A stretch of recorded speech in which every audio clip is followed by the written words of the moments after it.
نبی کا آخری حق میرے عزیزو، جس کے لیے میرے پیارے نبی نے دندان شہید کروائے، آپ کے جوتے مبارک، پاؤں مبارک خون میں لت پت ہوئے، جس کی وجہ سے آپ کی 2 بیٹیوں کو طلاق ہوئی، جس کی وجہ سے آپ کے پیارا چچا سید الشہداء حمزہ کے جسم کے ٹکڑے ہوئے، جس کی وجہ سے میرے نبی کے پیارے نواسے حسن حسین خون میں تڑپتے رہے۔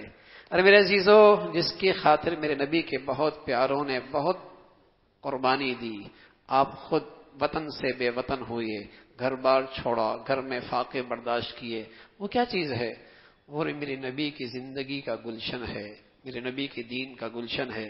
اس امت پر میرے نبی کا حق ہے کہ اس گلشن کو سنبھال کے رکھے، اس گلشن کو کھاد بھی دے، پانی بھی دے، اس کو سبز و شاداب رکھے۔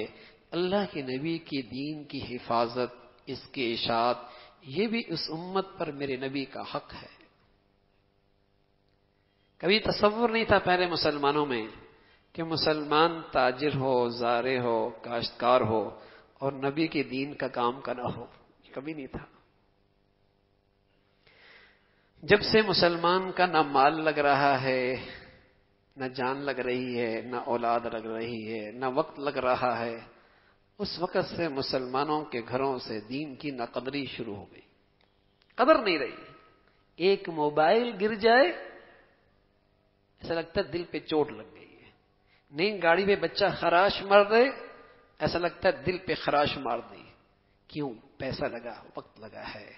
اور میرے نبی کا دین پورے گھر سے سارا ہی مٹ جائے اور اس کی شادیوں سے سارے ہندوؤں طریقوں نے رواج پا لیا ہو، مجال ہے کان پہ جوں بھی رینگے، ماتھے پہ بل بھی آئے، نہ قدری کیوں آئی؟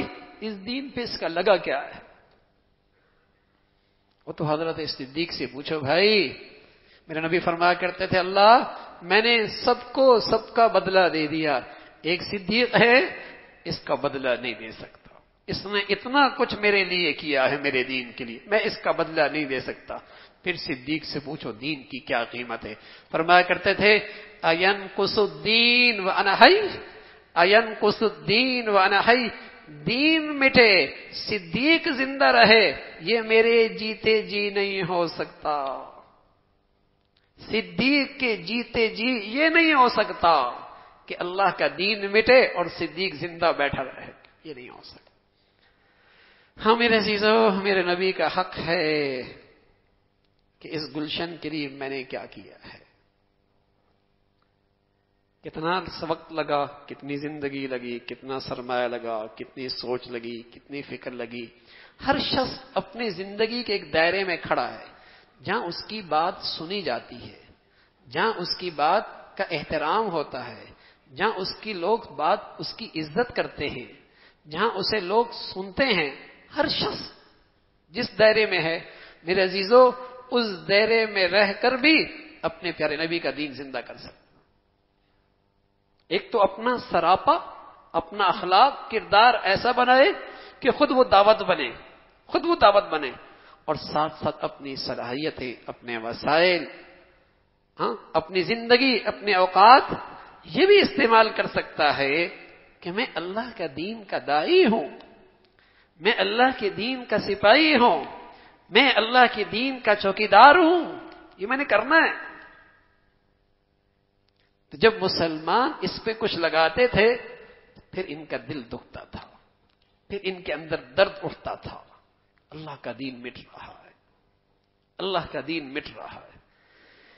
اس لیے میرے عزیزو، جنہوں نے اس دین پہ بہت کچھ لگایا وہ تو جب دین کو مٹتا دیکھتے تو تڑپ اٹھتے تھے، ان کی تو راتوں کی نیندیں اڑ جاتی ہیں۔ یہ تو آپ نے سنا ہوگا، اس کا کاروبار خراب ہو گیا، ڈپریس ہو گیا، نیند آنا ہی ختم ہو گئی، اس کو یہ حادثہ پیش آیا، اس کی زندگی کا سکون ہی ختم ہو گیا، یہ تو سنا ہوگا۔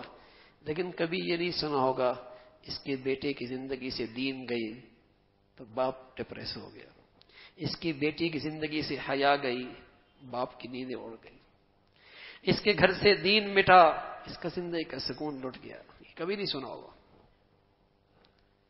اس لیے میرے عزیزو، نبی علیہ الصلوۃ والسلام کا ایک حق جہاں محبت کا ہے، ایمان کا ہے، عظمت کا ہے، اتباع کا ہے، وہاں اللہ کے حبیب کا ایک حق یہ بھی ہے کہ اس دین کے لیے اس کا امتی کیا کر رہا ہے، اور جو اس اللہ کے دین کے لیے کچھ کرے گا، کل اللہ کے نبی حوض کوثر پہ اس کا استقبال کریں گے، اسے اللہ کے نبی کل شفاعت کا جھنڈا اسے نصیب ہوگا۔